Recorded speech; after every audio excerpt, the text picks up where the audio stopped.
Eu gosto muito desse livro, que é uma edição portuguesa, sobre o Pier Paolo Pasolini, porque o Scorsese sempre cita o Evangelho segundo São Mateus como um dos filmes revolucionários da história do cinema, não apenas revolucionário na releitura de uma obra literária, já que a gente está falando da Bíblia, a gente está falando de literatura, talvez o livro mais popular da história, mas eu estou falando também de um realizador, o Pasolini, que é um rebelde por excelência, mas é um rebelde que conseguiu injetar uma reflexão muito peculiar sobre a proximidade entre poesia, poder e fé na arte cinematográfica, celebrando o lugar da ascese religiosa, o lugar da transcendência dentro do cinema. Transcendência é uma palavra essencial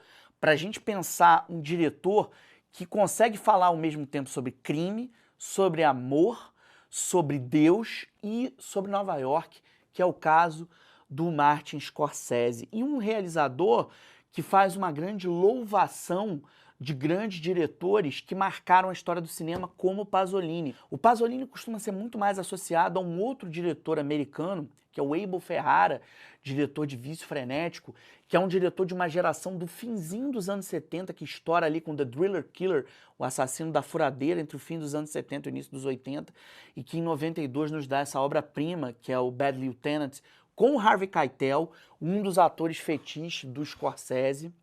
Mas ao mesmo tempo que o Scorsese estuda organismos vivos como o Pasolini, que é um diretor que comemora seu centenário em 2022, ele ajuda a resgatar figuras lendárias como, por exemplo, o Glauber Rocha. O Deus e o Diabo na Terra do Sol, que é esse filme que eu tenho aqui nas minhas mãos, considerado por muitos, com todas as razões, talvez o maior filme já feito no Brasil, só existe, em parte, no imaginário internacional por conta do empenho do Scorsese em tornar o cinema da América Latina um patrimônio mundial do audiovisual. Um empenho esse que culminou na criação da World Cinema Foundation, uma instituição que o Scorsese construiu a partir de 2007, no ano em que ele conquista o Oscar de melhor direção por Os Infiltrados, no ano em que ele prepara um documentário que é o Rolling Stones Shine a Light, para ser lançado em fevereiro de 2008 no Festival de Berlim. E esse momento, que é um momento de maturidade, o Scorsese deixa bem claro que ele não pode parar de filmar, mesmo ocupado em preservação, mesmo preocupado em conhecer grandes filmes. Agir é importante nesse momento. O que ele está fazendo é agindo, dirigindo, ou para ser mais preciso, finalizando os momentos finais de Killers of the Flower Moon, Os Assassinos da Flor da Lua, que é uma radiografia que ele vai fazer em forma de faroeste da violência contra os nativos americanos, ou seja, contra os indígenas americanos, em especial a tribo Osage, ou Osage, né, como a gente fala portuguesando. Eu queria antes chamar a atenção para uma coisa. Se você acompanhou esse vídeo aqui, está caindo do nada hoje, essa é a 7ª aula de um processo, mini aula, né, como a gente chama, de um processo que começou com a ajuda de um grupo muito bacana que está me acompanhando aqui, trocando e dando ideias, enfim, sempre muito presente no Cinema 365, que é um projeto que foi criado por ideia de um produtor e publicitário, que é o André Galhardo, com o intuito de tornar o cinema um objeto de estudo o ano inteiro. E eu acho que num bate-bola desse meu amigo tricolor, nós dois somos fluminenses de grená, branco e verde de coração, a gente falando sobre Nelson Rodrigues, sobre os grandes gurus aí do nosso time, a gente acabou chegando no cinema e chegamos numa paixão comum, que é o Scorsese, um pilar da reflexão sociológica.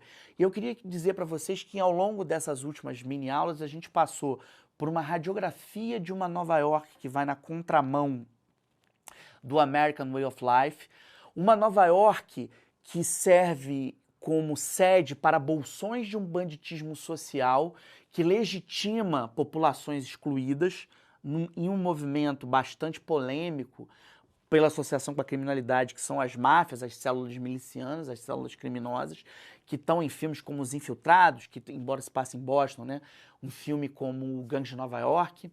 A gente falou do lugar do documentário na obra do Scorsese, em filmes sobre Bob Dylan, em filmes sobre Steven Prince, que foi um radical livre ali na Nova York dos anos 70. A gente falou da importância da força feminina nas parcerias do Scorsese com a montadora Thelma Schumacher e com grandes atrizes. A gente falou do lugar do sagrado, na maneira como Cristo e as mitologias católicas se manifestam em filmes como Kundum. Tem um filme que eu não falei que é importantíssimo nesse lugar, que é A Última Tentação de Cristo, mas é um filme que eu estou deixando para Masterclass, que vai ser a nossa cereja aqui desse bolo que está só crescendo, sendo fermentado aqui. No nosso último encontro eu falei da estética da amizade, falei da parceria, até caiu aqui, a força da estética da amizade é tão grande que empuxa um filme como Os Bons Companheiros tem o Robert De Niro, e não por acaso o De Niro, Leonardo DiCaprio estão juntos numa relação, até o que se sabe nesse momento, familiar, no novo filme do Scorsese, que é o Killers of the Flower Moon. Explicar uma coisa para vocês. Esse longa-metragem é uma coligação da Apple com a Paramount. Então esse filme vai para o cinema, sob o selo da Paramount. Paramount que jantou esse ano nas telas aí, com o mega sucesso do Tom Cruise no Top Gun, Maverick, que é um filme seminal, para 2022. E vai para a Apple, que é um streaming que tem lançado grandes filmes e até grandes seriados também. Esse filme seria lançado em dezembro de 2022 para a temporada de Oscar. E o Scorsese, inclusive, ia brigar com um grande parceiro dele, que é o Steven Spielberg, que está vindo aí com The Fableman, que é uma espécie de narrativa autobiográfica dele, com Paul Dano vivendo o pai, Paul Dano e Michelle Williams vivendo os pais, aí, a família do Spielberg. Acabou que o Killers of the Flower Moon ficou para maio, vai ser lançado no Festival de Cannes. Isso é o que se espera, se é que ele não atrase. Porque no irlandês tudo começou assim, foi atrasando e foram 2 anos nessa brincadeira. O que se sabe é, o Scorsese está vivendo uma jornada que é uma palavra muito cara a gente aqui, de diálogo com diferentes narrativas de gênero. E nesse novo filme o que ele faz é uma narrativa com um faroeste. Só que um faroeste que não se passa no século XIX. Se passa, assim, no século XX. Ele vai falar sobre a gênese do FBI. E ele tem como principal investigador de um massacre que acontece numa aldeia dos Osage, um personagem vivido até o momento, pelo que se sabe, é um xerife que vai virar um agente do FBI, vivido pelo ator Jesse Plemons, que está aí no Ataque dos Cães, que foi indicado ao Oscar esse ano. A gente ainda tem o Brendan Fraser num papel importante. O Brendan Fraser esse ano que tem uma carreira muito promissora, protagonizando The Whale, do Darren Aronofsky, que vai ter sua carreira no mês de setembro de 2022 no Festival de Veneza. E a gente vai ter também o John Lithgow também nesse elenco. Então é um elenco de peso, em que além de várias atrizes e atores indígenas que vão estar trabalhando com ele. Queria chamar a atenção para um detalhe para vocês.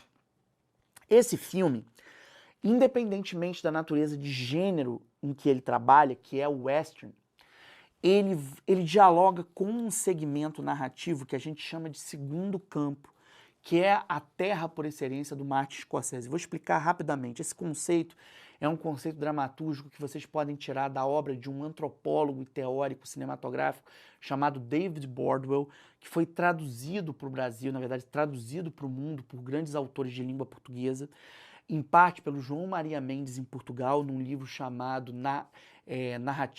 Crônicas Narrativas Dominantes, o caso do cinema, e no caso do Brasil, pelo Zé Carvalho, professor da PUC, professor da roteiraria, que é um grande teórico, meu mestre, que ajudou a pensar a construção de roteiro a partir de uma lógica que é o seguinte. Você tem nas histórias narrativas um primeiro movimento que vem lá das tragédias gregas, que a gente chama de primeiro campo. O que é o primeiro campo? É uma narrativa que é pautada pela jornada. Um personagem, um herói, sai do ponto A e vai para o ponto B, e nessa jornada ele enfrenta uma falha trágica, uma falha de caráter, uma falha ética, uma falha física que o limita, o que a gente chama nas narrativas de misbehavior, passa por cima e ao chegar no final dessa jornada tem um processo de redenção. A partir da virada do século XVIII para o XIX, com a reconfiguração da humanidade, a partir das revoluções francesa e industrial, com novos processos econômicos e a fundação de uma nova classe social para além do clero, da aristocracia, das populações mais pobres, que é a burguesia e a organização do mundo entre burgueses e proletários, você tem o nascimento de não apenas de uma nova classe, como uma nova subjetivação.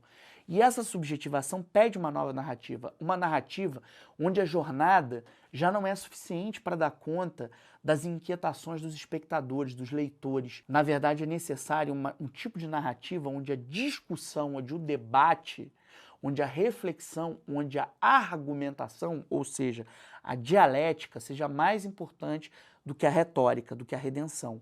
É nesse espaço onde a discussão, por exemplo, a discussão de como um organismo institucional como o FBI surge num país como os Estados Unidos, que ainda, na virada do século XIX para o século XX, comporta o massacre de uma civilização como uma civilização indígena, que não tem as suas terras demarcadas, isso abre toda uma discussão política que a gente vai ter nesse novo filme do Scorsese, do qual a gente ainda sabe muito pouco, mas tudo que eu souber eu vou compartilhar com vocês. Da mesma maneira como eu vou compartilhar outros conhecimentos, outras reflexões e, sobretudo, dúvidas que vão culminar numa masterclass que eu vou dar para vocês aqui. A gente está fazendo umas mini aulas, fiquei até emocionado agora porque estamos chegando no final. São mini aulas gravadas, como o cinema é, né, feito atrás das câmeras, mas a gente vai ter uma masterclass ao vivo aí no dia 3, não sei onde eu vou estar no mundo, mas onde eu estiver eu estarei com vocês para trocar e falar ao vivo sobre uma série de reflexões que eu vou estar criando a partir de dúvidas que eu acho que vocês podem trazer para a gente. Queria deixar um canal aberto. Essa jornada, ela é fruto de um movimento que a gente batizou de Cinema 365, que é a oportunidade de se estudar filmes um ano inteiro, por isso esse nome. No www.cinema365.com.br vocês podem deixar dúvidas, e mesmo aqui nos nossos canais aqui de WhatsApp, enfim, no Instagram, enfim, deixem dúvidas, deixem pedidos de vocês para a aula que eu vou ministrar aí no dia 3, que eu acho que vai ser importante ter uma troca cada vez mais ampla. Queria agradecer a vocês por esse ritual de andança. O cinema da geração do Scorsese é feito on the road. Tem um grande filósofo, Rubens Alves, que eu gosto muito, que ele fala que a boa literatura, a boa arte, a boa filosofia se faz com os pés, se faz caminhando. E o que a gente está fazendo aqui é caminhando com a certeza de que a arte de contar histórias com imagens e movimentos é poesia. O que a gente está fazendo aqui é uma forma de poética. Valeu, galera, aguardo vocês.